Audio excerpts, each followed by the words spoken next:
Hey MedSurg students, I'm going to talk to you about the anatomy and physiology of the skin. So you already know the skin is the largest organ in our body, right? And so what does the skin do? It helps protect us. It helps us maintain our body temperature, okay? And it helps us keep water inside the body, okay? So it prevents us from losing water. The other thing the skin does that's really neat is it helps us produce vitamin D.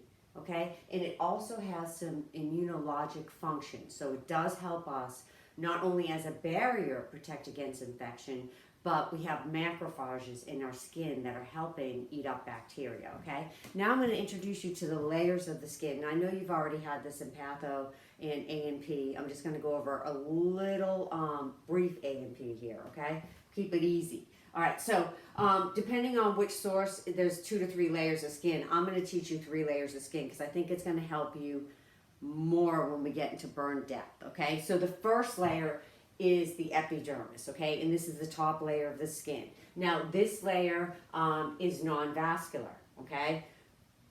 It also rapidly reproduces itself every couple of weeks, okay? So if there is a burn in this area, just the epidermis, we call this a superficial burn. An example of this would be like a sunburn. That's a superficial burn, okay? No scar formation, it heals pretty easily, even though you're in agony while you have the sunburn, okay? Now, the second layer is called the dermis, okay? And there's 2 layers within the dermis, okay? So there is a superficial layer and then there's a deeper layer, okay? Now, in the superficial layer, you have got some blood vessels, you've got part of the hair follicle, you've got some nerve endings here, and part of the sweat glands, okay? So that's superficial partial thickness. So a burn in this area would burn the epidermis and like the top layer of the dermis, okay?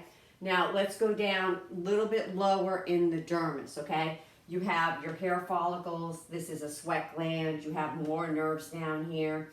And you also have macrophages that you know are phagocytoting the bacteria, okay? And you also have blood vessels in this layer right here, okay? So the deeper layer is called deep partial thickness. Now, when you have a burn, superficial partial thickness and superficial, these burns can heal without a scar, okay?